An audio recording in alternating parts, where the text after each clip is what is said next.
you see the mute button. Maybe when other people are speaking, make sure you mute yourself, but be ready to unmute yourself at any time, okay? So this is the first slide is about our class, which is the class is on every first and third Wednesday of the month, and Ethan is live streaming it on YouTube right now, and the recording will be put on YouTube later. Today we're talking about a movie or the story of the Diary of Anne Frank. It was originally a diary of a girl whose name is Anne Frank, but this diary was published after she died when she was maybe 15 years old. And it was made into many, many movies. Excuse me, I am taking some medication. I've been coughing off and on, not seriously, for 4 days. So I did a rapid test this morning and I was found to be negative. So I don't have to worry about passing it to other people. But sometimes I might be coughing, and I have plenty of water ready here. I hope it will not be too annoying to you if I cough too much.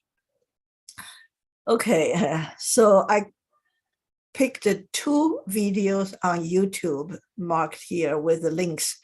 One is a movie that came out in 1959. That's a United States American movie. At that time, I was pretty young and I did see it at that time. And it was quite famous. It's one of the earliest of this kind of movie. But the last one on this slide is a 2009 TV series from BBC. That's a United Kingdom television movie. And it was 5, I guess it's got 5 episodes. Each one is about 30 minutes long for a total of 2 hours, 2.5 hours of TV series, but made it shorter. So it's only an hour and a half. So it's like a regular movie. And see that fixed together with many episodes. And this one has good caption. Well, I wouldn't say good. It has automatic artificial intelligence caption. So you can see the dialogue streaming at the bottom, like a banner at the bottom of your screen. But it's not a very good caption, because nobody sit down and translated each line and put it on the screen. It is generated automatically by computer.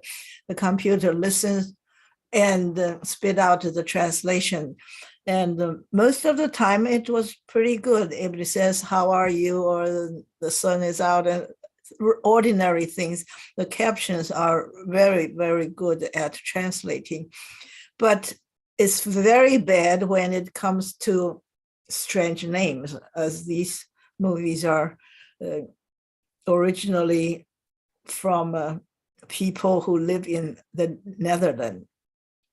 是荷兰的人，他们讲的是荷兰的话哈。And their names are pretty strange by English standard. They don't have regular English speaking names. All the names are very strange for this AI, which is a artificial intelligence. For that AI to figure out what this name is, because it's a strange name. So every time, especially in this movie, we know there is one person whose name is Meep Geese. And every time this name comes out, you can bet that the AI could not tell what it means. So sometimes it says meat, M-E-A-T. Sometimes it says something else, but it's never correct because it's a very strange name. So when you watch AI translation, you have to watch out, especially about people's names if they are not regular Anglican names. That said, it's still better than not having caption. The first movie that came out in 1959 on YouTube, it has no caption. So it takes a little while for you to figure out what people are saying. But if you're patient enough, you'll be able to watch this movie. Last time, I borrowed the same movie from the library, and that has real subtitles on it. So if you watch that version, then you can rely on that subtitle as being correct.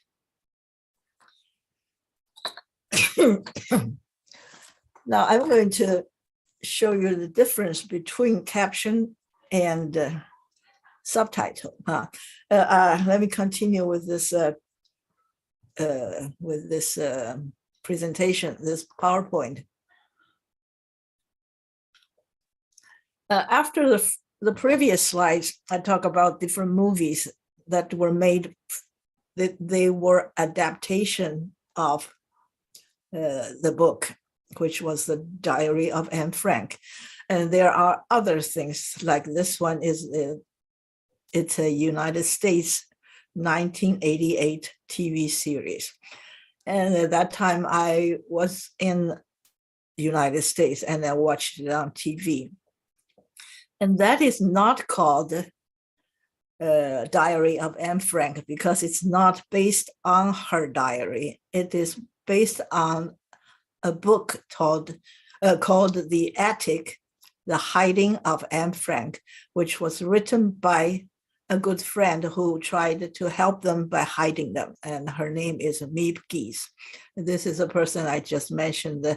When the artificial intelligence tries to do the translation, they could never guess that this person's name is Miep Gies.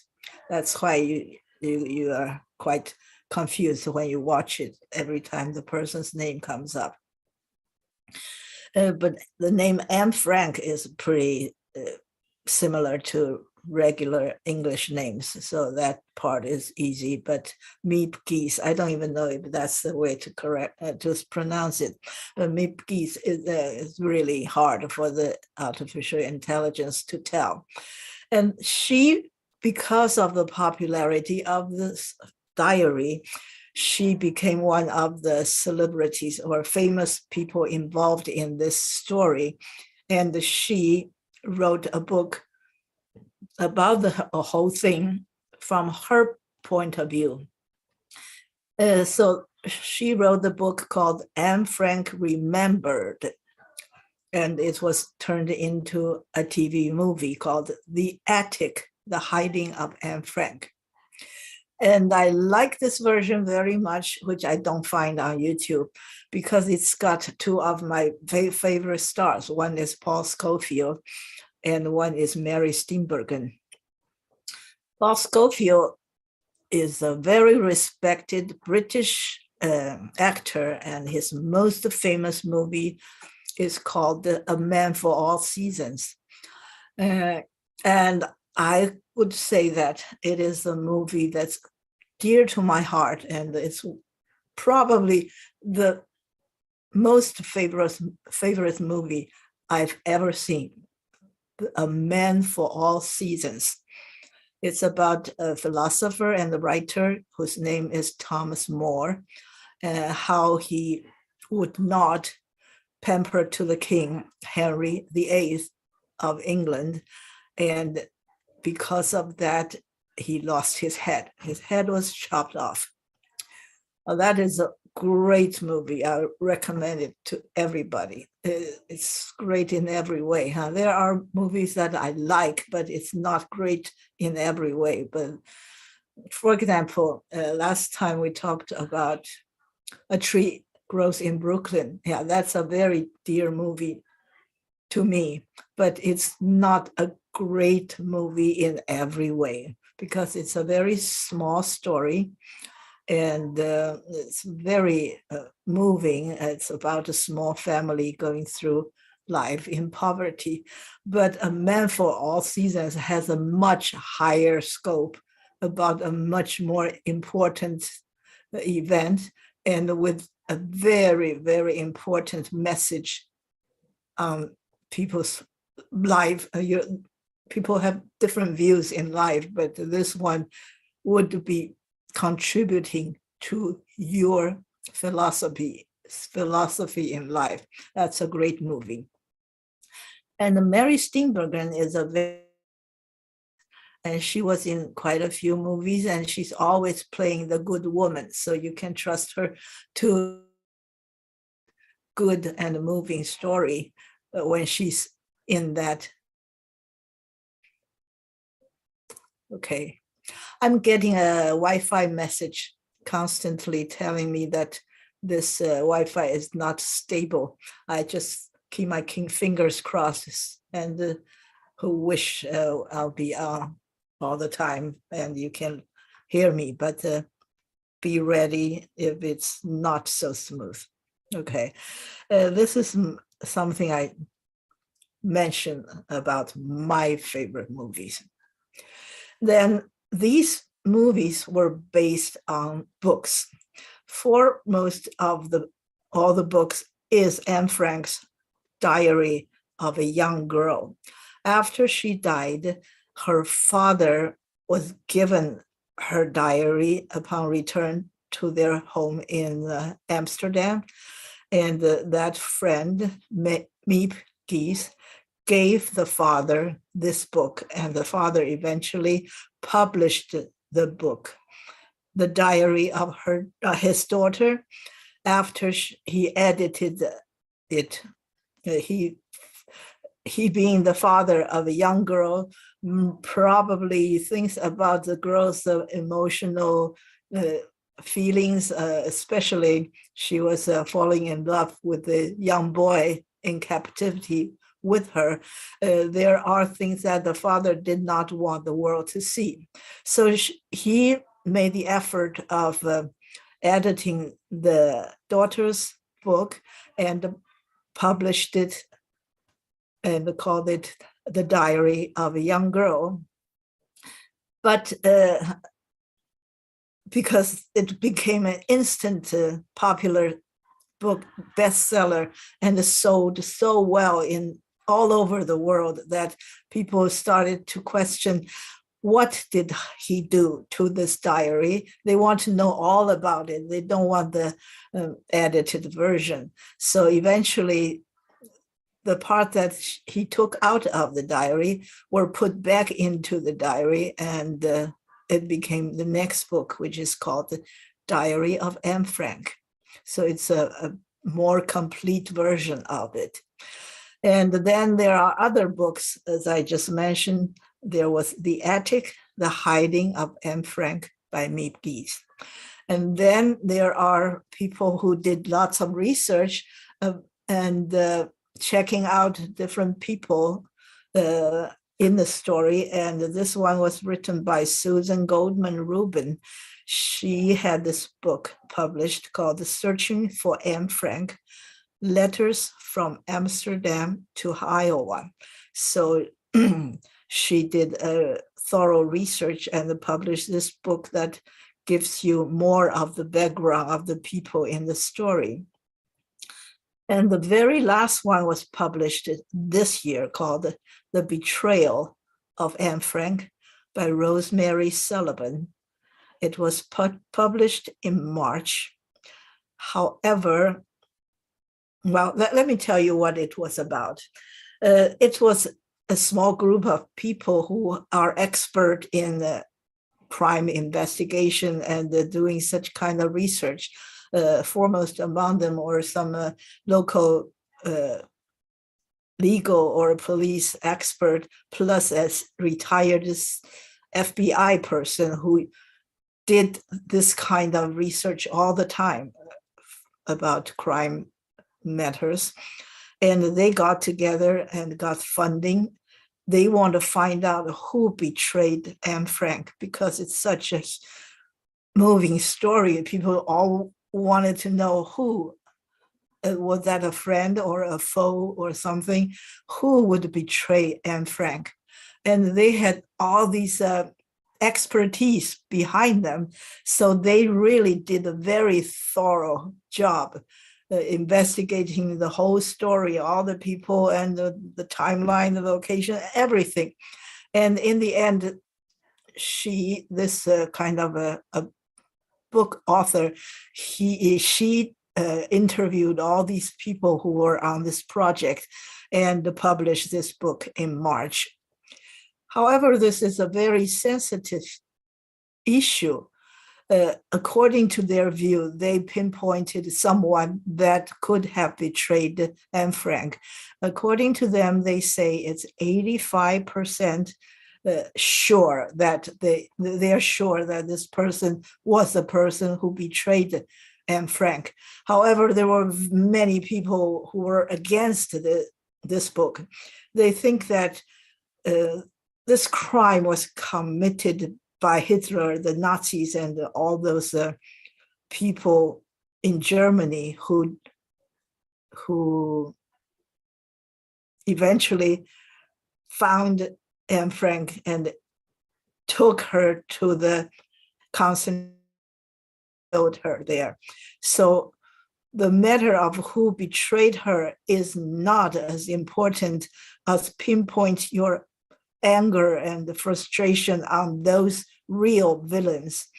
And of course, this person whoever is Anne Frank was a Dutchman or somewhere around her.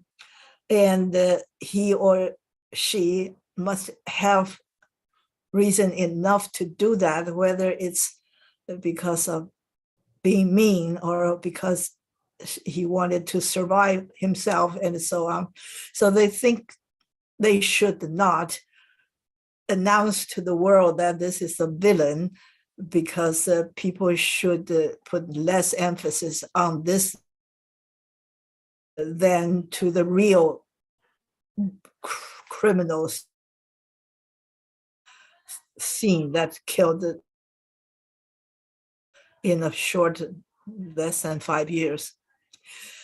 So this book was banned in Dutch language. Of course, this book was translated into many languages, and you could still buy that book here. And I, for one, borrowed this book from the library in Seattle, and I'm sure it's easily accessible for you in this country. However, the Dutch version was banned, and the author and the related people, they voluntarily withdrew this book from the Dutch market. That is a very controversial story behind it, okay? And your job today is to try to find something to say about either this book or this story or this big Holocaust issue, thing or event during World War II, and whatever else you want to talk about. For example, you can talk about Paul Scofield or whoever was involved in any of the movies. Okay, first of all, I would like to explain to you closed caption and subtitle. When you watch a foreign movie that speaks in a different language that you don't understand, you hope to get a good subtitles on it. When you have subtitles, it'll show at the bottom of the screen of everything that people said, even things they did not say. Or for example, if it's a song or a door knocking or emotional music or whatever, the subtitle will tell you such things. And it is meant for the audience who do not understand the original language the movie was in. However, CC is for people who most likely understand the language, but couldn't clearly understand every word of it, or the sound recording quality was not good enough and the people need some help to watch it and things like that. So it's not simply a foreign language movie that you need the subtitles to help you. Okay, both are typically used as a transcription. Transcription is to translate and to write down. It's not just verbally interpret or to verbally translate, but to translate and to write down in words. So you would see the audio portion being translated and the text is on your screen of the movie or the TV screen. And either it's verbatim, which means each word exactly as it happens, everything was written, or it was a summarized, it's a summary of the longer text, or it was a form, including non-speech elements. This is what it means. And when you're watching a TV or computer, for example, you would see this icon CC at the bottom right corner of the screen, which means closed caption. So it's called CC, and it being the icon itself on the screen, you can use your mouse or something to click on it so that it's a toggle. Let me write down toggle for you. Toggle. Toggle is a switch. You can turn it on and off and on and off. So it goes between on and off every time you click. So instead of one thing for you to click it on and another thing for you to turn it off, like a switch of the light bulb, usually you have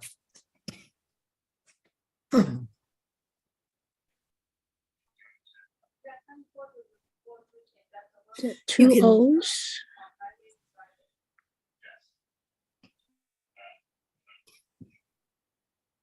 You can turn it on or you can turn it off. It's to go on and off and on and off. That's called a toggle. I'm sorry, it's a toggle, not it's a toggle. So, so you see this CC on your screen and you can click on it or off or again to turn it on and off. For example, if you sit in the waiting room and there usually is the news, like CNN news on screen, and they usually turn that the audio off so that people who don't want to watch it will not by the noise. So when that happens, they always have close and what that person was saying. It's because you can't hear a thing. And off on the give you the about what was screen. Another occasion would be deaf or hard of hearing. Then you would rely on the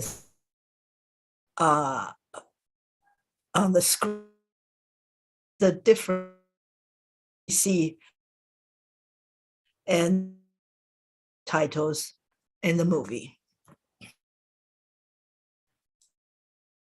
Yeah, our discussion starts now, and the first thing to know is the Holocaust. Holocaust is a very old Hebrew word for a big disaster that kills a lot of people. However, when the Second World War happened and Hitler killed a lot of people, finally people started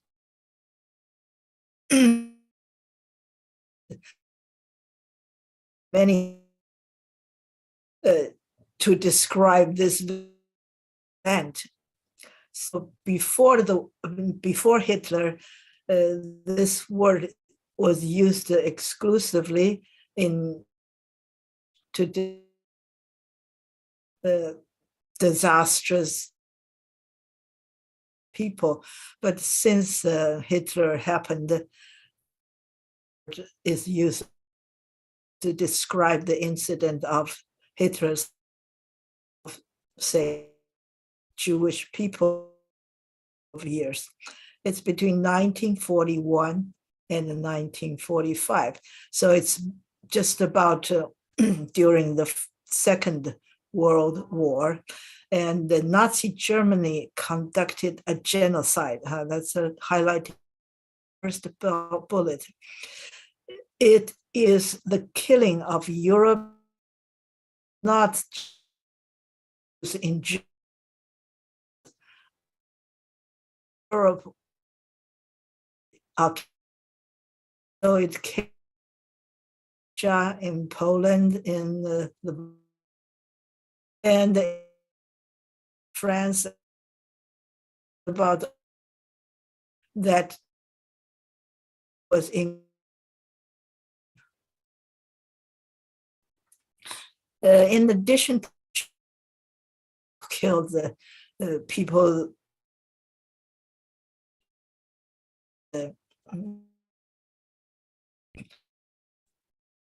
kept, if they were limping, crippled, or they are deformed, or they are certain races like the Romans, which means that gypsies, and those who are homosexual, or those who are who have different religious faith.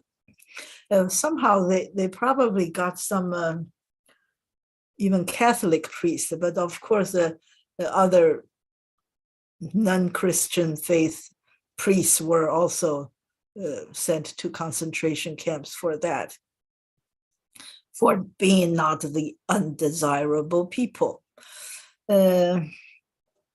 They killed about 2/3 of Europe's Jewish population, which is quite significant because they were everywhere. In the year 66, in Israel,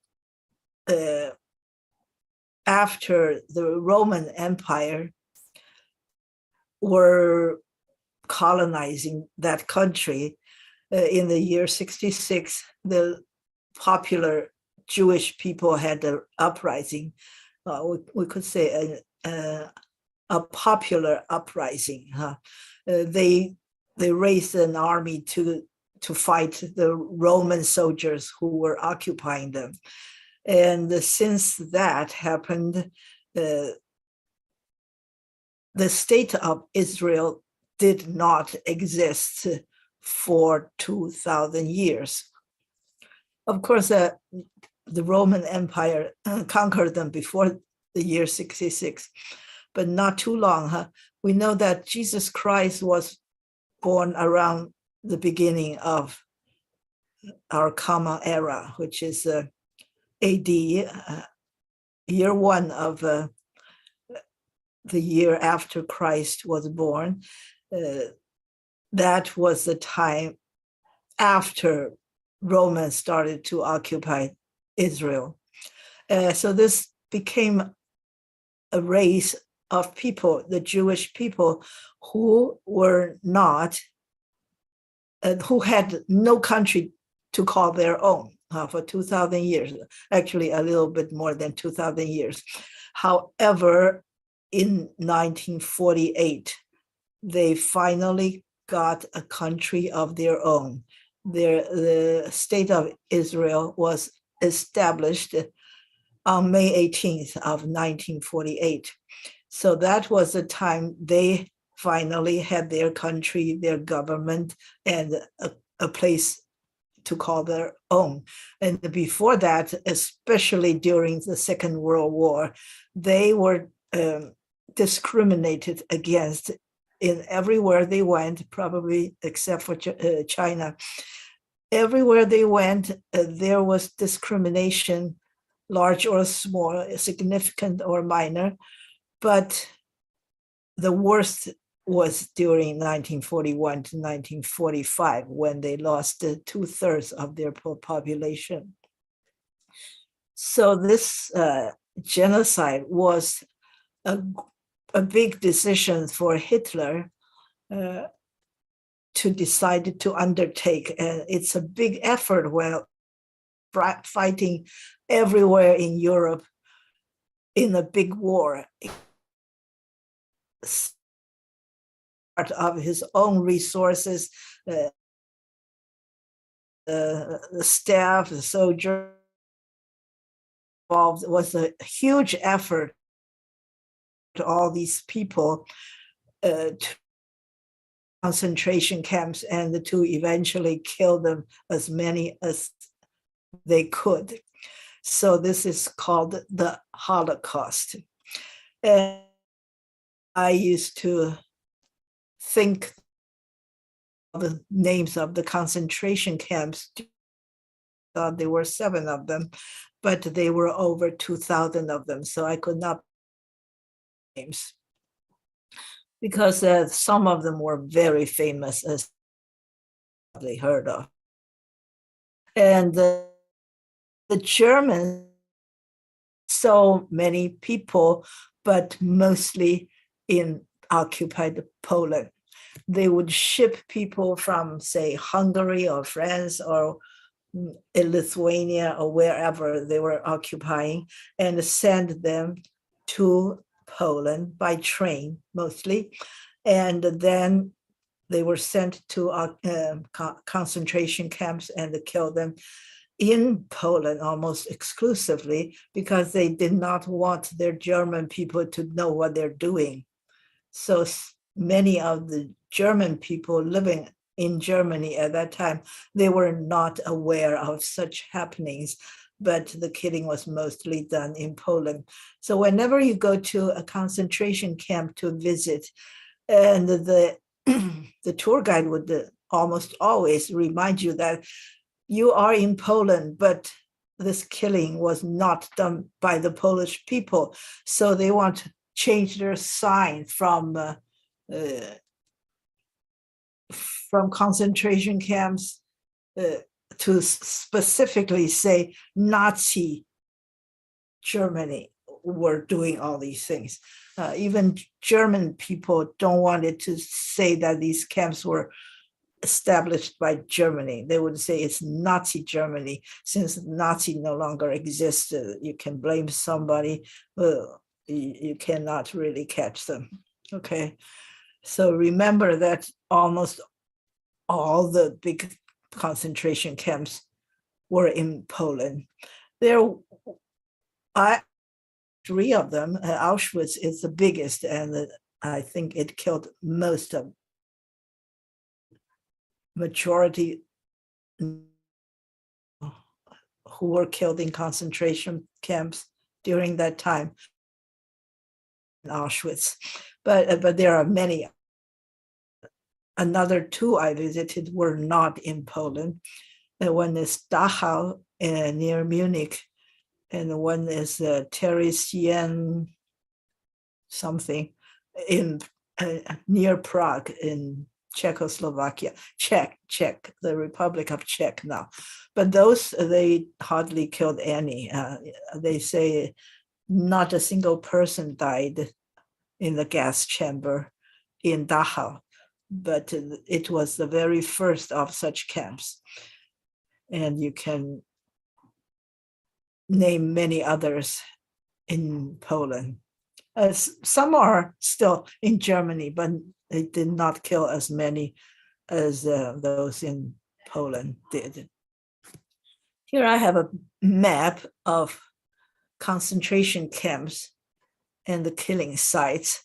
And you say, oh, that's far less than 2,000. That's because there's no room to put a dot on every single one of them. This is only some of the major ones. And if you look at further into Germany and the Poland. And here is a map of the concentration camps in Germany on the left and the Poland on the right. And it even says Greater Germany major Nazi camps, which means it's only part of the list because there's no room to put down all the camps. Huh?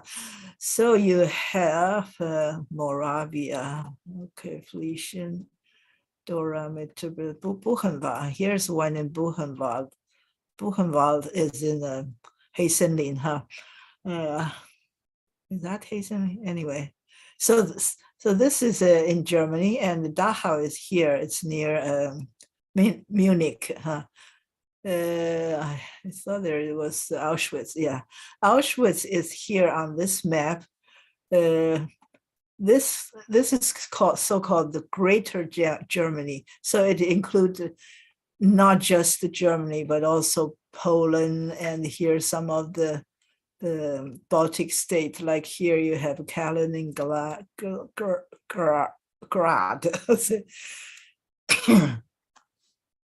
and here you have Czech and Moravia and things like that. Mauthausen is also outside Germany. And we have Bergen-Belsen here. Okay, so Anne Frank died in Bergen-Belsen, which is in Germany, but she first went to Auschwitz. I don't know their rules of this sending people to other camps, but did not kill as many prisoners, Canal, which is very close by. Most people who died there were sent to Berlin. So Auschwitz is a big name for many of the local camps. There's prisoners in the system. So it started in 1935. The government started to send people out. And in January of 1945, worst camps. So it's quite a steep curve, especially the last few years. It went up so quickly. And this is around this time was when the war started, World War II. Every concentration camp has this kind of gate where you go in. And so concentration camps that I went, it says, Arbeit macht, work set you free. Now you're entering, but say, by coming here in the camp, that work is fine, that it makes you free. But you can see that at the gate of every single one of the concentration run by Nazi Germany. So these are pictures I took on May 2020, was when I visited Auschwitz. It is very facility buildings. People's living quarters and things. And here is gas chambers. People would be sent there on the pretext that they are going to clean you up, because by staying in the camp, you often get lice. 就是不是跳蚤，臭虫是吧？虱子 okay, 虱子 So you are here to take a shower so that you can take off your clothes, and then they would burn all the clothes because of the lice on it, and then you are going to have new clothes. However, when you're in this large area where the water was supposed to come down from the ceiling so that you can take a shower, actually poison gas, some kind of agricultural or some kind of a insecticide actually was released so that you would die pretty quickly. And then they would ship all these bodies out, and they would be buried in a mass grave. The mass grave is just a grave with many, many dead bodies, usually not identified.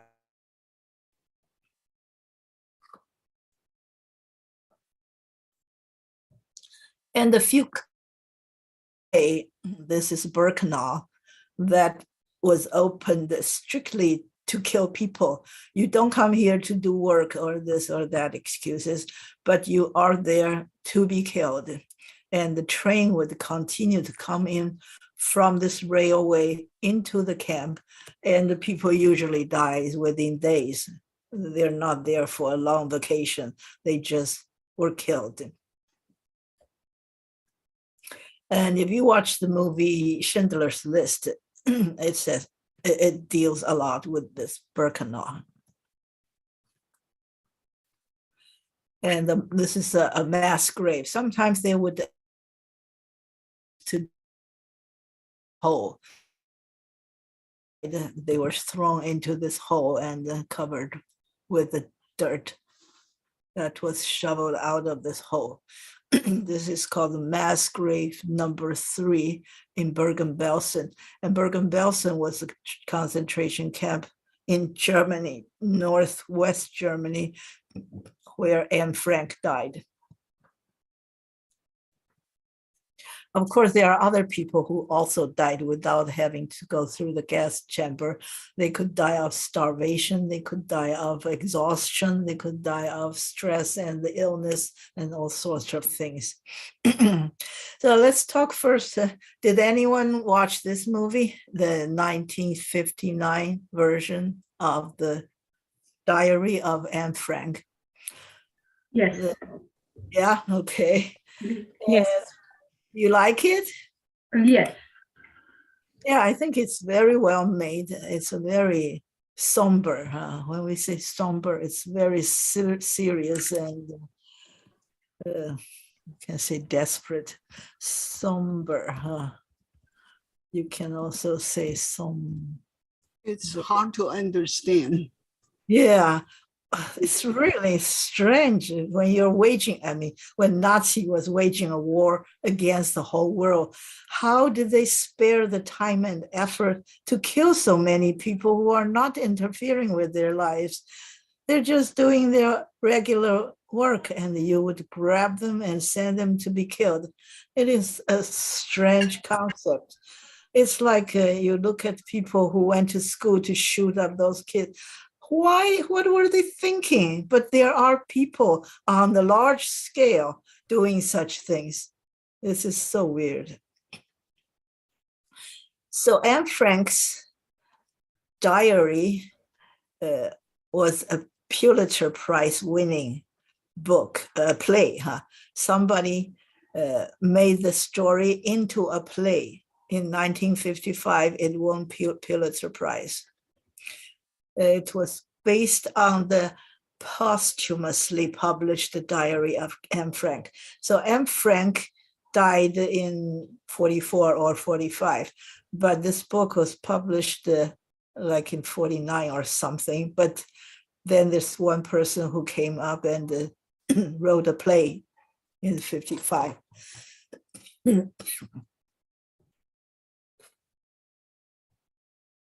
So Anne Frank was a Jewish girl. In the beginning, she was only 13 years old. So she died probably when she was 15. And her parents had a factory producing spices. They import spices, for example, from Indonesia, because Indonesia is famous for producing spices. They have 香料群岛哈。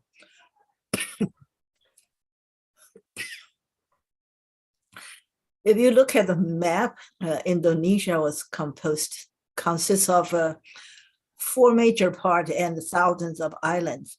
You have Sumatra, Sumendara, and Java, Jawa, and Borneo, Polojo, and this big thing looks like an octopus, but with only 4 big legs. That's called 香料群岛. I temporarily forgot the name. It's probably called similar to, I don't know. Anyway, if you look at the map, you can see this 4-legged octopus. That's 香料群岛. But of course, Indonesia produces a lot of spices of many kinds. In the 19th century, it was one of the biggest exporter of spices. And Anne Frank's father has a company that imports spices. Indonesia was a colony of the Netherlands. 荷兰的殖民地是印尼哈。So the Netherlands was one huge empire even before the British Empire came around. And there's a connection between them because in 1688, that was the year of the Glorious Revolution. 我们叫做光荣革命哈。The English,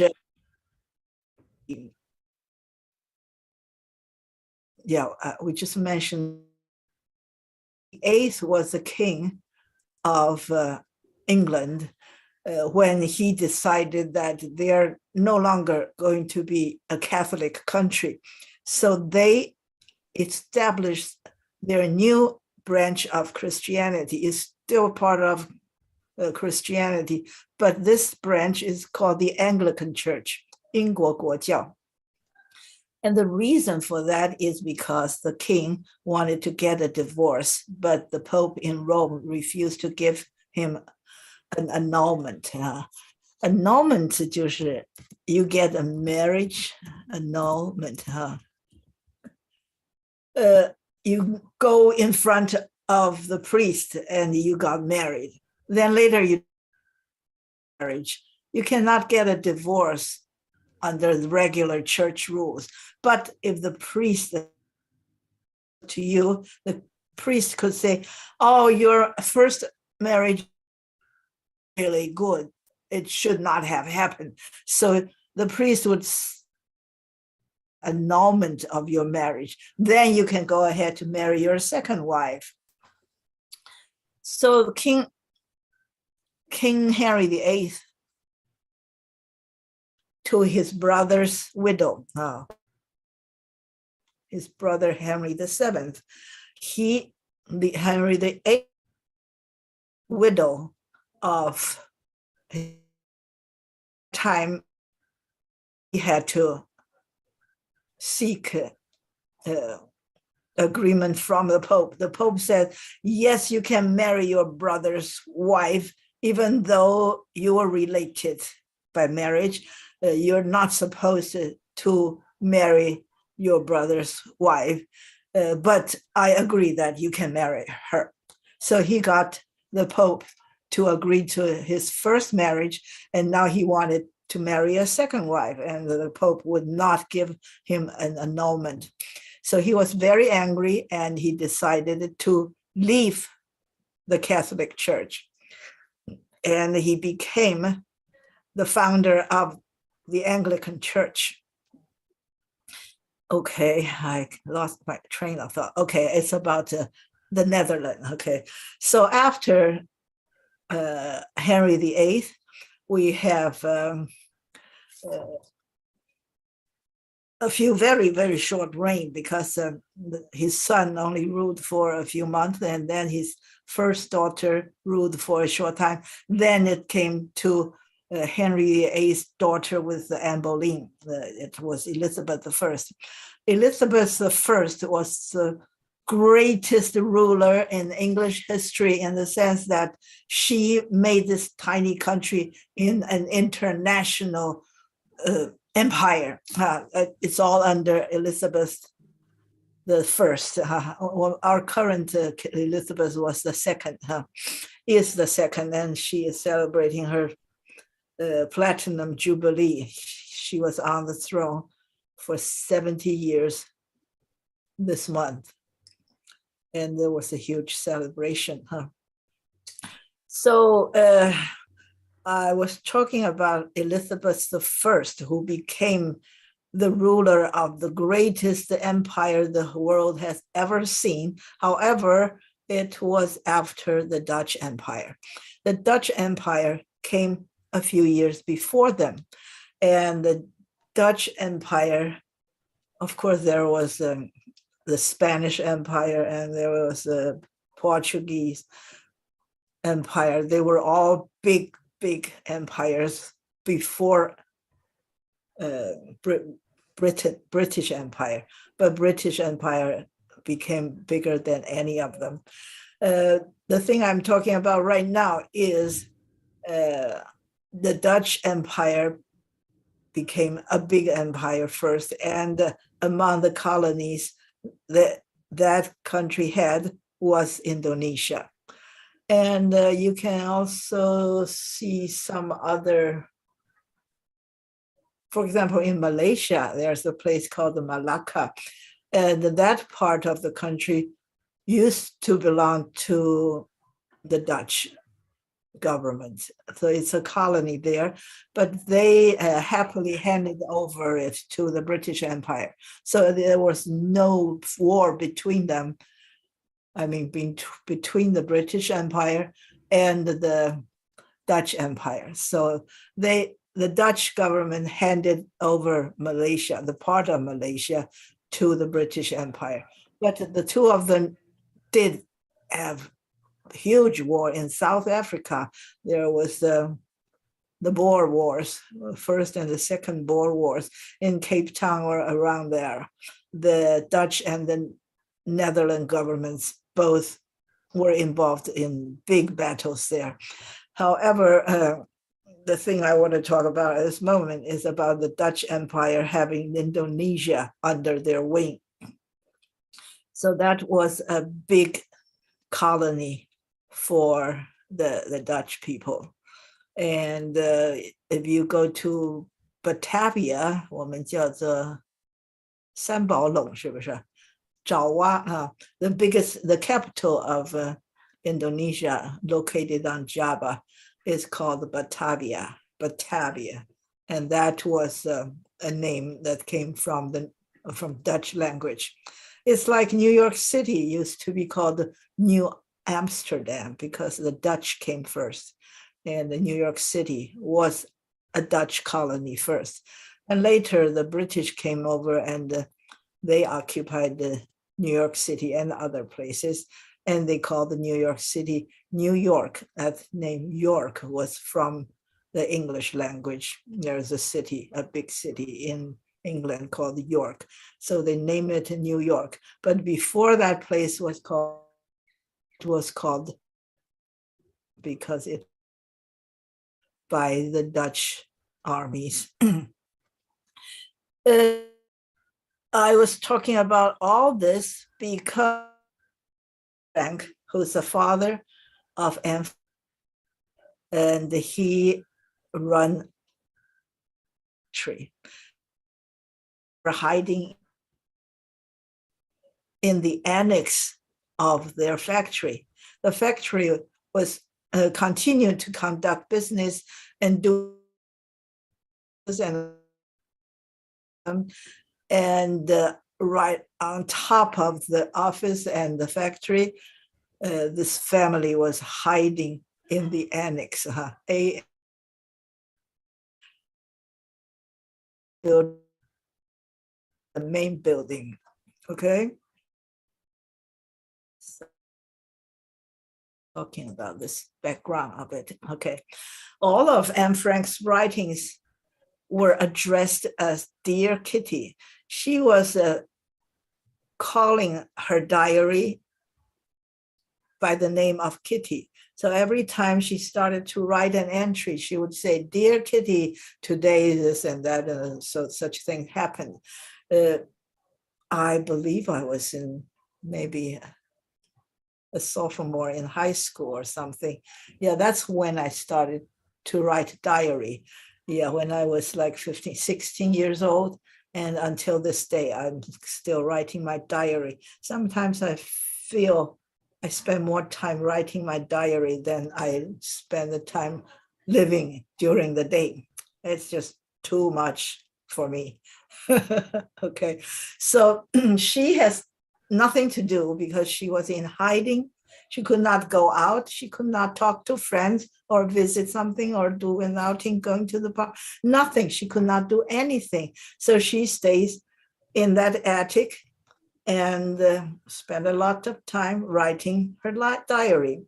And in the TV series produced by BBC, at the beginning, it started with Anne Frank on her birthday receiving a book for her to write diary. That's how she started to write diary. That was just before she started going into hiding. It was published after the end of World War. Her father, Otto Frank, came back from the concentration camp. Everyone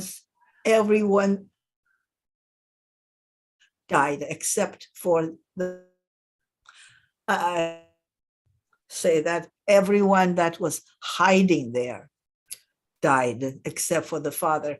Of course, those people who helped them did not die. Yeah, most of them did not die. For actively participated in hiding them did not go. They were not sent to the concentration camp, unlike some other instances. I think it's possible because this happened very late in the war.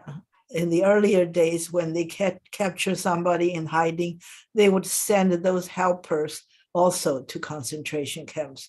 But in this incident, the people that we know from this diary who helped the families, they did not get sent to the concentration camp. So this movie won 3 Academy Awards, including 2 for supporting actors. One is for Shelley Winters, and one is for Ed something. I will know. Okay. Edwin. Okay, Edwin was a person. Here at the bottom we have Edwin, and we have Shelley Winters. These 2 were both residents of that annex. They were Jewish and they were in hiding until they were all captured. So the 2 actors, one male and one female, were won the Academy Award plus another award. Okay, and Shelley Winters later donated her Oscar to the Anne Frank Museum. Okay, that's generous of her. And she later won another Oscar for being in A Patch of Blue. So we have these people who lived there. In the beginning, there were 4 people, Anne Frank and her sister, Margot, and their parents, Otto and Edith Frank. And they were a pretty good family. We can see that you were crowded in that place under huge stress, but after several years, they still got along well. Then there's another family. They're called the Vendon, and the mother is called the Petronella, and she was played by Shelley Winters. And the father is Hans, and the son is Peter.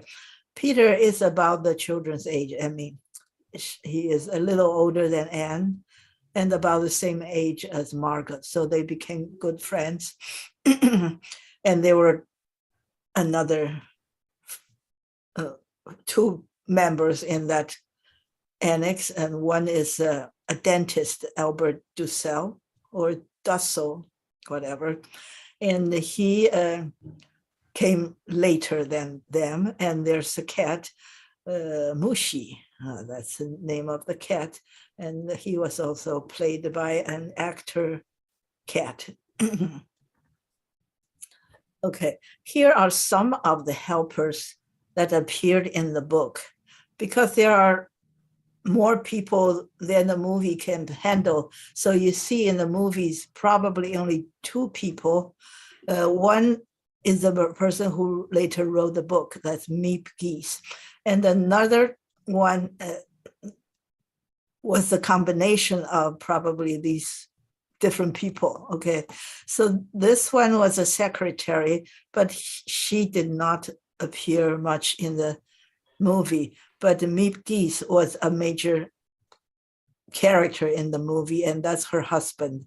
And she one day made a cake to celebrate an occasion, and that story was in both of the movies. As to another person who always accompanied her, he has another name for the movie or for whatever reason, but it was a combination of some other people. So they did not use one name or the other, but it's called a different name. So there are people who were involved in this matter. Some are more significant than others. And in this 1959 movie, these are the stories in this movie. And when you go to see the other one, many of them were different. So they decided to choose to tell different things in their movie, because it's a diary of 2-3 years. So there are many things that happened, and in different adaptations, they would choose to write their story differently. And this is a movie's nomination. There are 7 nominations for this movie during the Academy Award process of the next year, and they won 3 of them. And George Stevens, he directed the movie, but he won an Academy Award, not for this movie, but for a movie 3 years ago that was called The Giant. And the movie Giant was quite popular in Taiwan when we were young. And that movie had Rock Hudson, Elizabeth Taylor, and James Dean. Those were the 3 major characters. It's a very long movie. And he won an Academy Award for director and probably for producer as well. And some of his very famous movies I told you about last time. The earlier one was A Place in the Sun. That also has Shelley Winters, but it has Montgomery Clift and Elizabeth Taylor. It's about a Theodore Dreiser's novel called A Place in the Sun. It's about a boy who was about to be married to a girl played by Shelley Winters, but then he met a prettier, nicer, and very wealthy young girl played by Elizabeth Taylor. So he decided to kill this first girlfriend in order to marry the second one. That's called The Place in the Sun. And the second movie is called Shane, and we call it 原野奇侠. It is a great Western movie about a cowboy who has a mysterious past, and he roamed from a place to another place, not finding a place to settle down. And eventually he went away, but he's a hero of this young boy who told the story, Shane. And the next one is Giant, and then there's Diary of Anne Frank, and the next one is the one we just watched last month, The Greatest Story Ever Told. So George Stevens is a quite famous director. And we have a list of cast in this movie. Mainly, they chose a young girl to play Anne Frank, because it's a very good role for an actress, and it's very young, so they could not find one who were already a big movie star. They found a new girl called Millie Perkins, and she became the toast of town. And the story was adapted into a play that won the Pulitzer Prize. I don't know. And this play was on stage for a number of years, and it was quite popular on stage, with many of the actors in that stage play who moved on to play the same role in this movie. There are 3 people who were in that stage production and who now play the same roles in the movies. And there's a link about Audrey Hepburn. Audrey Hepburn, of course, we know she's a beautiful actress who was very, very popular even this day. Long after she died, she was still very dear to many people's hearts.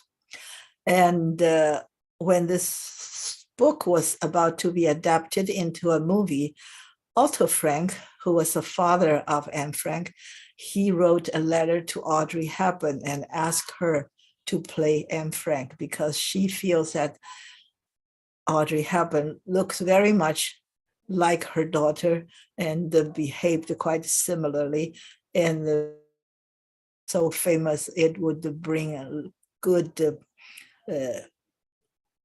favorable reviews by the population. Okay, so he wrote this letter, and Audrey Hepburn was moved, because Audrey Hepburn also lived as a child under Nazi occupation in the Netherlands. So she felt very much for this girl, and she experienced a lot of similar things like ration and so on.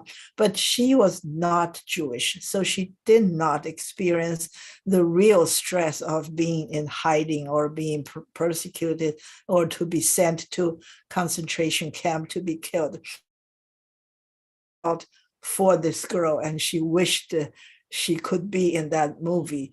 As a result, when this book was printed in later editions, there was a little bit on the cover saying that this is going to be a new movie with Audrey Hepburn playing Anne Frank, right on the cover of the book. However, Audrey Hepburn later had a second thought, because she is much older. She was actually the same age as Anne Frank, but by the time the diary was adapted into a movie, that was 15 or 20 years later. So she felt she was too old to play this role. So eventually she did not play Anne Frank. So this is Millie Perkins. She was born in 1938. And it just so happened that Millie Perkins and the other 2 people in the same movie, the one that was her sister and the one that was the neighbor's boy, all of them 3 were born in 1938. So when the movie came out, she was already 21. So all of them were close to 20 instead of closer to 15 or 13 when they made the movie. Okay, so that was probably her first ever movie appearance, and later she was in quite a few other movies. So she was in 40 movies and 5 TV series. She was active for a while, but then retired. And she married Dean Stockwell when the movies first came out. So that was all in the news, because the boy meets a girl and so on. But later they divorced in 2 years, and she married someone else. And this is Richard Beymer, or Beimer. I think it's Beimer. Okay, she was also born in 1938. If he looks familiar to you, he was also the boy in the original West Side Story with Natalie Wood. Okay, he was just a handsome young boy. He was never in something that is tremendously difficult roles. He was just somebody who is young and walk around doing regular things. Okay, so he was famous in West Side Story, and he was Peter in Diary of Anne Frank, and he was in Twin Peaks. That was a Lynch TV series. What was Lynch's first name? Anyway, Twin Peaks was a very, very, you would say, a cult TV series, which means that it's not really particularly so good, but lots of people loved it so much. So it's called a cult movie or a cult TV series. And this one is called Twin Peaks, and it was filmed in North Bend near Seattle. So if you go to North Bend and you go to that cafe or diner on Main Street, I forgot what it's called, and it has all the pictures about Twin Peaks, because lots of people, especially from Japan, who are Twin Peaks fans, would go there to eat cherry pie, because the FBI agent in that TV stories, his favorite food was cherry pie at that diner. Okay, so he was famous for two big movies and a big TV series, but he was not particularly a very famous actor. And Diane Baker, she was a pretty girl playing the sister of Anne Frank, Margot. And she was quite popular for a time, around that time. And she was playing all kinds of young, pretty girls, and nothing so sophisticated to get an award, I suppose. Okay, so that's Diane Baker, and I've seen her in many other movies in tiny roles. Journey to the Center of the Earth, or the Paul Newman movie called Torn Curtain and things like that. Yeah, nothing fantastically good. And Shelley Winters was very famous, and she used to be glamorous and pretty like this. Then she found a niche playing those white trash roles, like very nasty and rude and ill-educated. She did it very well. So she won an Oscar for this movie, Diary of Anne Frank, and she was also famous in many other movies like Lolita. Lolita is a Nabokov story that became a movie. And Althea, I've seen many of her. I never liked her because she was always someone who's not so pleasant, but she did it quite well. And here's a picture, that a very white trash kind of picture, having hair rollers in and not feeling embarrassed at all. So later in her life, she still played a lot of roles that are middle-aged women who were nasty. Okay.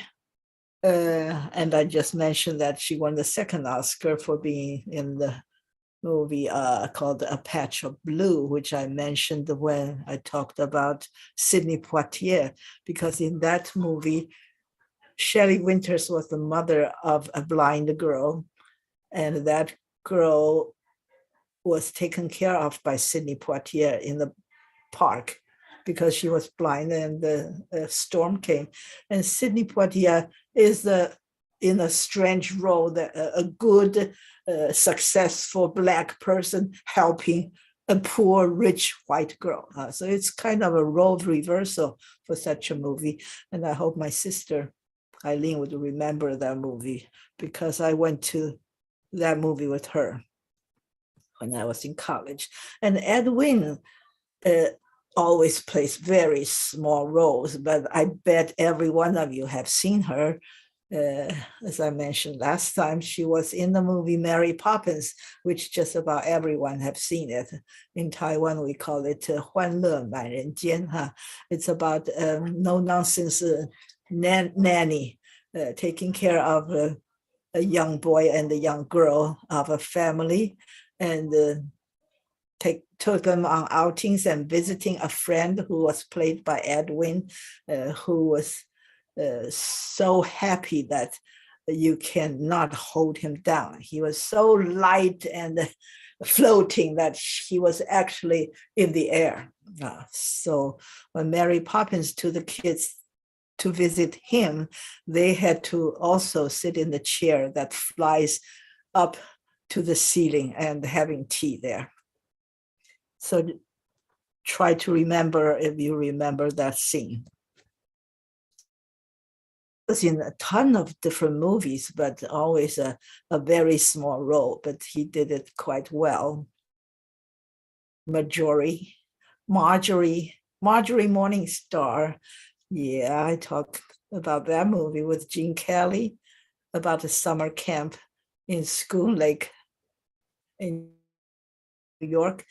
And he was in Miracle on 34th Street. That was an immensely popular movie with Maureen O'Hara as the mother of Natalie Wood, who was a little girl who does not believe there was a Santa Claus. And lots of other funny movies, comedies. One of them was a big hit, that is The Absent-Minded Professor. That is about a professor played by Fred Murray, who invented a rubber when it's attached to a basket, jump much higher than everything else. So when they want this ball away, and always aim at the baskets very well. Okay, Mary, all comedies. Then we move on to the second one. Did anybody watch this one? I think it's easier to watch than the first one, but it's a lot of years later, 50 years later than the first one. It's a British production. I already went over the content of this one. It was originally 5 half-hour episodes on TV, and then it was edited into 150-minute to 100. Okay. These are the episodes in the movie. They are a little bit different from that one, but basically you have the same story about a family with another family and another person. Together, there were 8 of them living in that cramped attic on tree for about 2 years.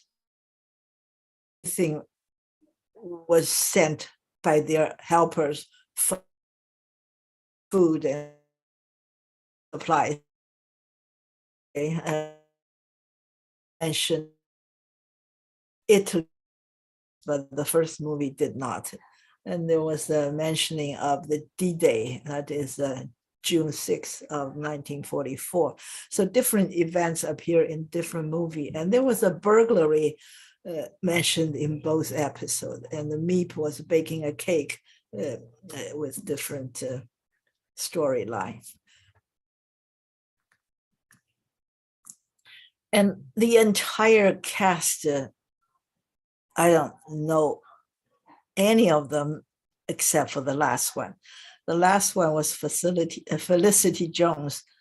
She played the sister of Anne Frank, who was played by Ellie Kendrick. I think she did a pretty good job too. However, I prefer the part played by Millie Perkins. She seems to be more innocent and more of an older time, while this Ellie, sure you can see she's a modern girl. She is not from another era. This is so many years later, but I think she did pretty well too. And she appeared in Upstairs, Downstairs, the new version. There was an older version which was a big hit many years ago. She's also in Game of Thrones. Game of Thrones is one of the greatest TV series in recent years. It's been on for probably a decade, and finally it's off the air. A very, very popular TV series. But I only know Felicity Jones because this was in 2008, and she went on to become a big movie star, more than anyone else in the cast. So she was the only one I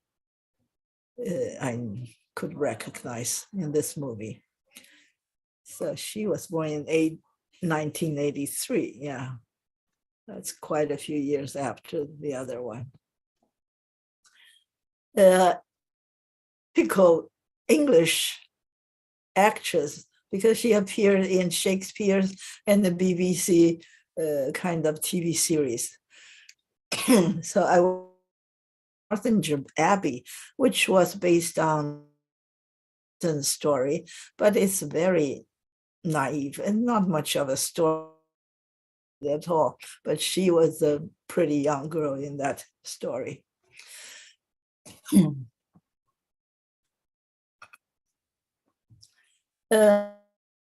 is another BBC hit series. Of course, you have, which is a Shakespeare play, and you know that she became big because she was in Star Wars and Spider-Man. So any movie star associated with all those blockbusters,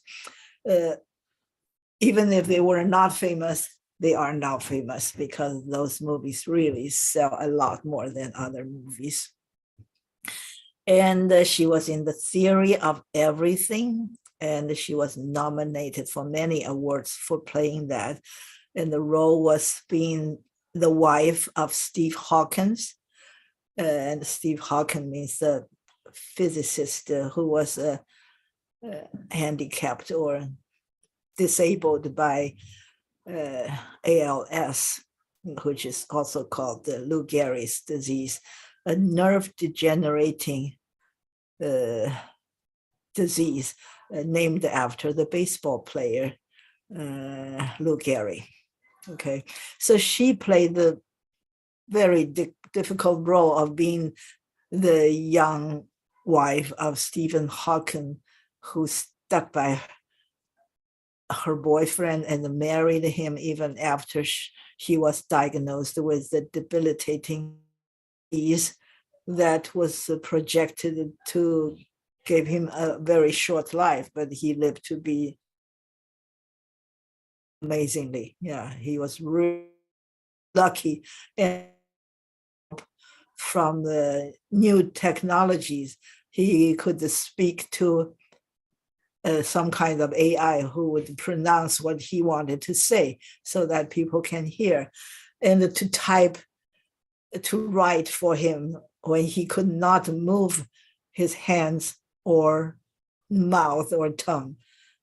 He was really lucky in that respect.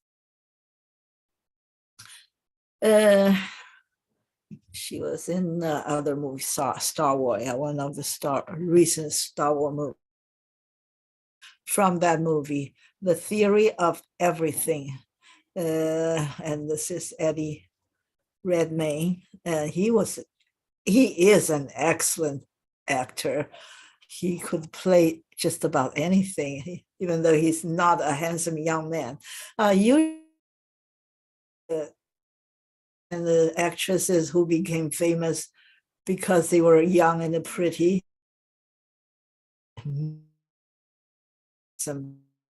He was not cool, but he really can act in.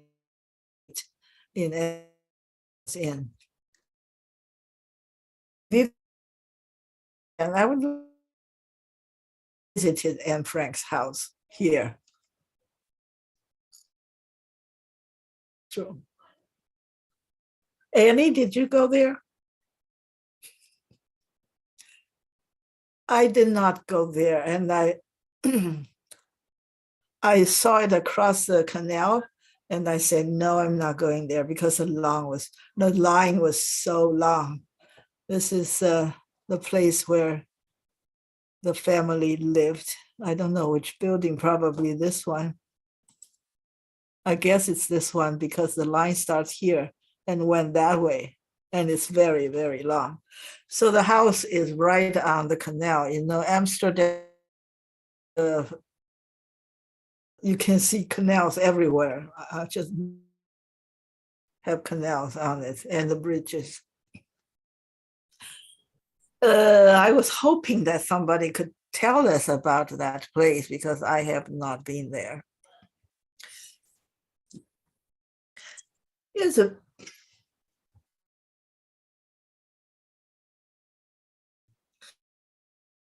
picture from Wikipedia.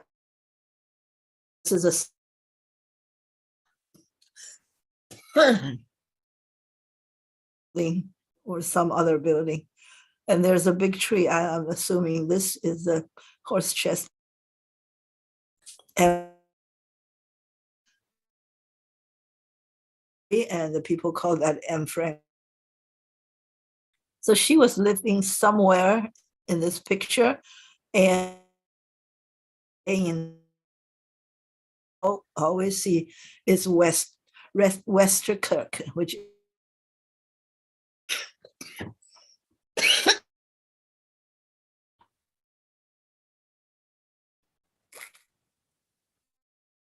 watched the second movie, 2008.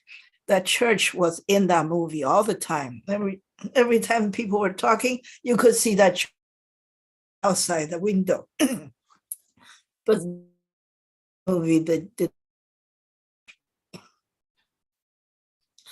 And this is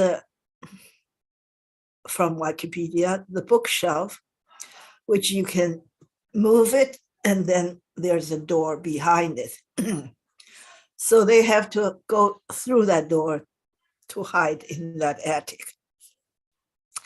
What I take two of those already. I'm going to take another one. Okay.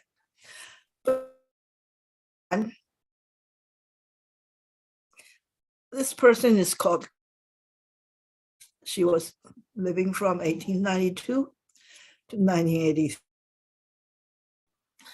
He was a Dutch Christian. When you talk about these Jews, they were not Christians, and that is because they were not Christians. So Corey had a jewelry store, or her family had a jewelry store. And the whole family helped Jews to escape. And they had an apartment in their building, just like Anne Frank's attic. And she was betrayed by neighbors and went to concentration camp.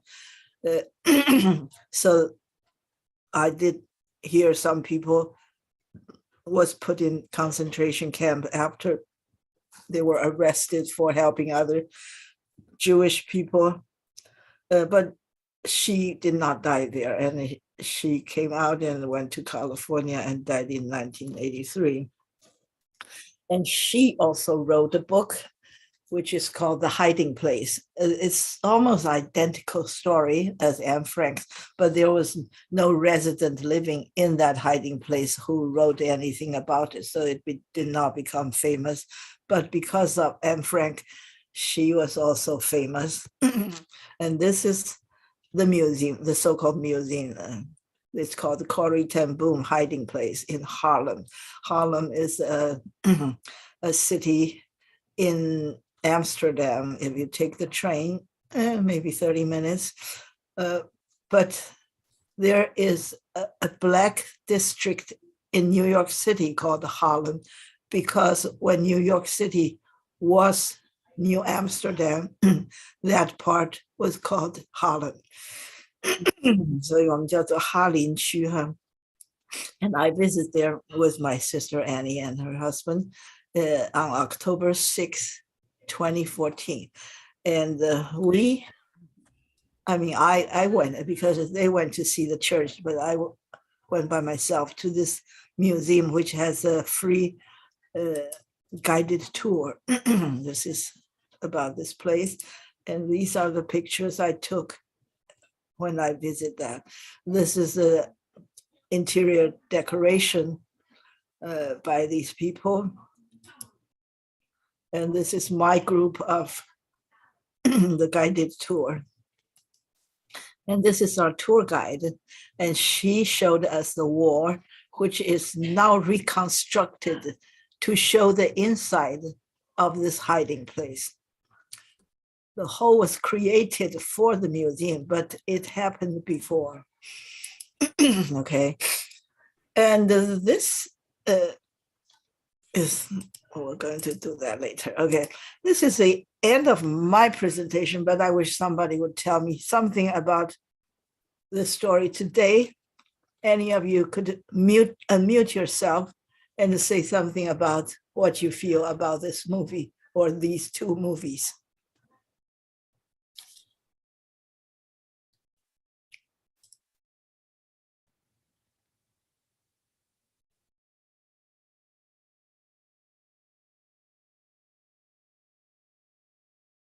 Okay, please say something.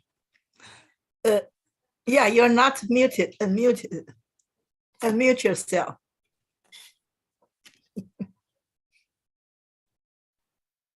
I'm very impressed by how she wrote out these relationships between each one is the father, mother, sister, and or everyone in that room. They're hiding together.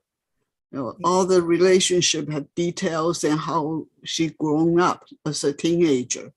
And it's hard enough being a regular teenager, and you are in this limited space. Yeah. And scared all the time. So it's very touching. Yeah.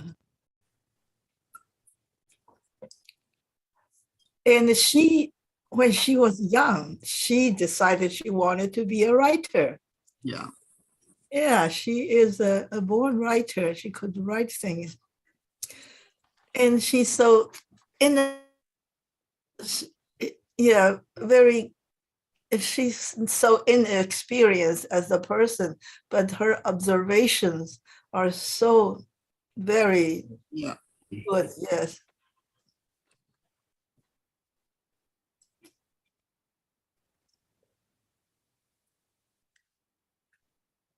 Well,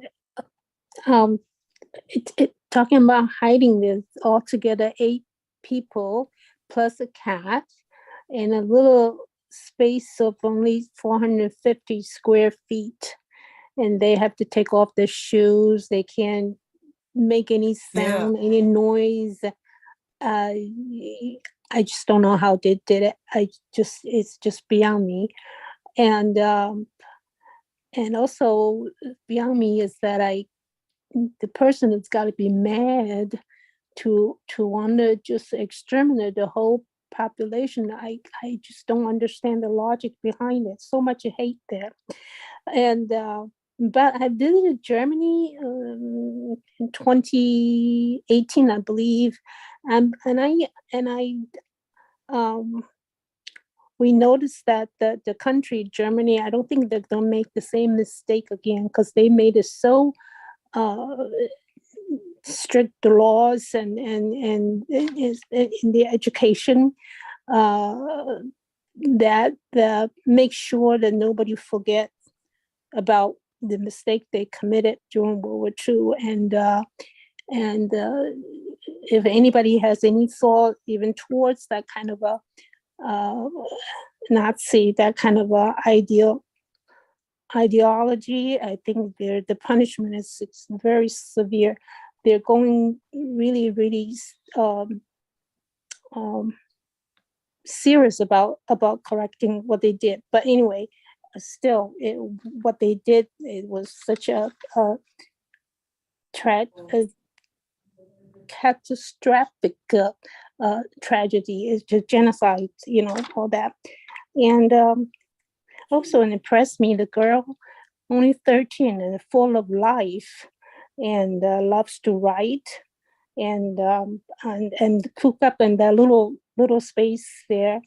I found the relationship with Peter and first affection and love and everything else. It's wonderful, but it's a young life. I think when she died, she was only 16, I believe, 1929 to 1945. So it's really, really sad. And I read someplace that a few things supposed to be her quote, maybe from her diary. And that impressed me a lot. For instance, one saying that, quote, I don't think of all the misery, but of the beauty that still remains. And it's amazing for somebody who's going through that and can still have that kind of a outlook on life. And she also said, quote, I can shake off everything as I write, and my sorrows disappear. My courage is reborn, unquote. And quote, I have found that there is always some beauty left in nature, sunshine, freedom, in yourself. These can all help you. And last one, quote, no one has ever become poor by giving, unquote. So this is a girl who has such a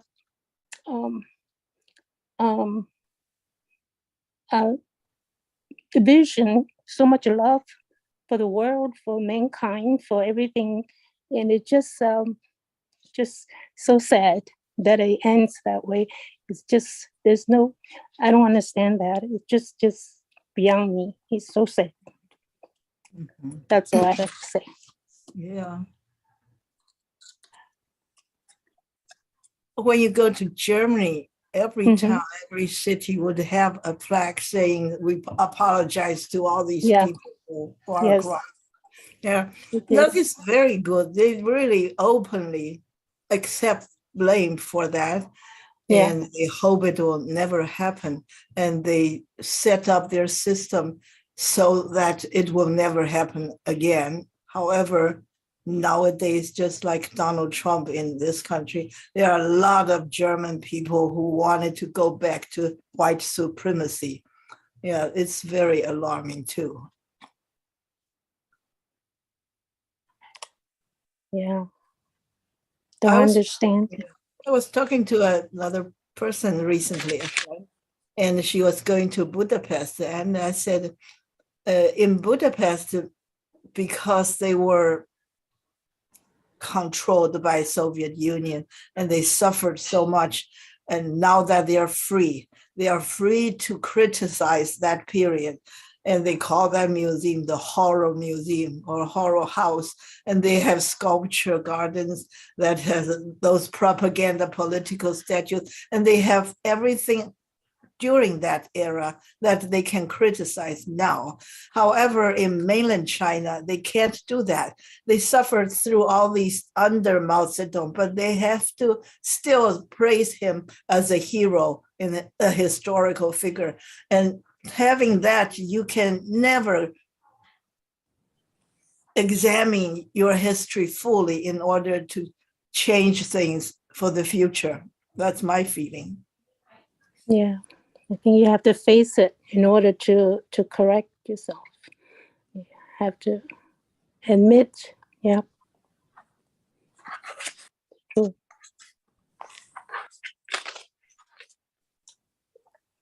Gee, we have lots of people. Why don't you say something? Like Anne Frank, he likes Peter, but she likes writing better than Peter. She feel like Peter doesn't understand her, and she really interested in writing. That's her, her goal, her future, and her everything. So in case one of these days they are free from the attic, she probably will go for her future instead of carrying Peter along with her. Yeah, I think this girl is very decisive and very knowing what she want to do, and very insist and persist to her goal. Yeah, unfortunately, she has no chance, but really, It's so sad, yes. yeah. Isn't it so sad? Because they hide it for 2 years plus in there, but they were discovered and arrested after D-Day, just little Yeah. before the So liberation of the close, yes. Netherlands. It's such a just so sad, such a tragedy. It just, if they could, well, they couldn't, because history is history. What happens is what happens. But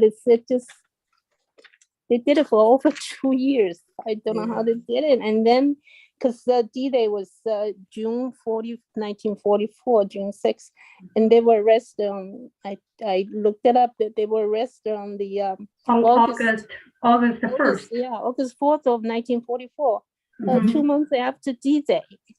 It just, if they had waited a little longer, things, history will be rewritten. They may be spared. I don't know. Still, so many Jews died. It's so tragic. I just, very sad. Yeah, after they were caught, in the movie didn't say really detail, but I think looks like they don't see each other anymore. They just die, one after one, They were but separated, yes. they are not together. Mm-hmm. The only person survived out of the 8 is the father, Otto Frank, because he was. I read someplace that says in the concentration camp, because he felt ill and was under a Dutch doctor's care, and then when the Russian troops got closer to the concentration camp there, they cleared up the place. Anybody who could walk, able, have to clear up. But he was on sick bed, barrack. So he was, he stayed behind. I think that's how he got spared, because the ones that are cleared up probably sent to the concentration camp and, vanished. But the father was spared because of little luck there, or maybe a little help from the Dutch doctor. I don't know, but he's the only one, I think. Maybe the cat, I don't know. The cat ran away long ago. I don't know. Yeah. But the movie was 3 hours, but it didn't feel that long. It went pretty, was able to sit still. And I think the cinematographer, no wonder he won the award, because of the setting, the black and white, the effect, the lighting, it just very capture. You can't help but stay with the story. So that was quite interesting. Even the intermission came and then went back, the movie. So that went smoothly. I think the art direction, I think, got the award also, and the cinematographer got the award besides Shelley Winters. Yeah. The scene where Anne and the Peter were by themselves near a skylight. Sometimes the snow falling in. That is very, very moving, that scene. Yeah.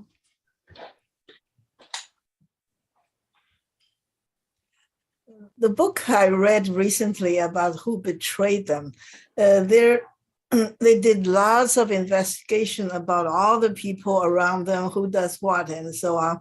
And they found a piece of paper with all the Jewish people and their hiding places. This is an address list of the places of the house, but no name of the people. And they that the fall of this words, these places, piece and maybe some other people, they decided that they knew who it was, who got this piece of paper and who betrayed them. However, this person was a Dutch person working for the Germans, and he himself had a family and children, and he was always afraid that he would one day be shipped to the concentration camp. So for some reason, he decided to betray them so that he would show up as a good guy in the eyes of the German people. And the father probably knew exactly what happened. So when these people were investigating, they looked into the record and found the little pieces of interviews and the film and such things, in which both the father and the Miep geese mentioned that the people who betrayed us, they also had their difficulties, and they had children, and so on and so forth. So we're not going to go after them, even though we don't know who they are. So this is conflicting, because apparently it seems they know who it was, but they decided not to reveal it to the public, because that was another person who was under a very difficult situation. And once you declare the villains were really just your own Dutch people, then it doesn't look good, while the real bad people are really German. So that's why after the Dutch people objected, they decided to not publish the Dutch edition of this book. I understand. Yeah. Yeah.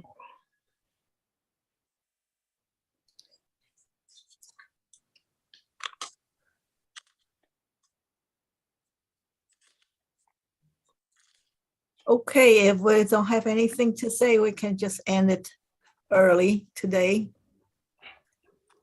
Okay, I want to tell you the last thing on my slideshow is the next movie. And I want you to watch Pygmalion. It could be pronounced the Pygmalion or Pygmalion. And you can find it on YouTube. There are two versions that are exactly the same kind of resolution, same kind of caption, and the same length, 1 hour and 36 minutes. And it's a 1938 movie. Do you know what this? Okay. Pygmalion. Yeah. I mentioned this person once. He was in the Greek mythology, and he's a sculptor, among other things. He does other things too, but he sculpted a statue of a so beautiful, love with. He wished this woman would come alive and become his girlfriend or wife or whatever. And so they fall in love with each other. But this movie is not about them. It is the same story that's from George Bernard Shaw's My Fair Lady, as a musical we all knew. I suppose everyone have seen that movie. And because it's a musical, everything was told in songs. You keep singing them, you know every line in that movie. And when you see this movie, which was not a musical in 1938, you'll see all the people and all the dialogue that you already knew. So it's fun to watch. And it has Leslie Howard and Wendy Miller. Anything else? Yeah, there were quite a few other characters very well played in that movie. And I heard that Wendy Miller, who played Eliza Doolittle, was the choice of Bernard Shaw. He suggested that they use this actress to be in that leading role. Yeah, she was really good too. And Leslie, was it Leslie Howard? Did I just say Leslie Howard? Anyway, he was in Gone with the Wind. I'm sure you've all seen Gone with the Wind. He was Ashley, who Scarlett was thought she was in love with. And she loved this cousin all her life until at the end when her husband left her, she realized she did not really love Ashley. She was really in love with her husband. Okay, that's it for today then. Okay, Thank you very much. thank you. Thank you. Thank you, Bye. teacher. Thank you. Bye. Bye. Bye. Oh, this movie is not for the next class. It's the one after, Oh, right? that's right. Yeah. It's the second of the next month's class. Yeah. Okay, Yeah. got it. So you have 4 weeks or 5 weeks in between the two. Okay.